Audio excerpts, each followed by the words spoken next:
In this video, I'll show you how to save a template in Docusign step by step, so you can reuse documents and save time on repetitive tasks. Start by logging into your Docusign account and navigating to the Templates section from your dashboard.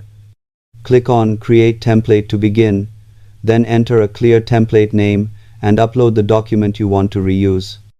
Next, define roles for recipients such as signer or viewer, which helps streamline future workflows. After that, move to the editor to place fields like signatures, dates, and text boxes in the correct positions. Take your time to ensure everything is properly aligned and easy to use. Once you're satisfied, click Save and Close to store the template for future use. This allows you to quickly send documents without rebuilding them each time. Always review your template before saving to avoid errors later. Subscribe for more simple tech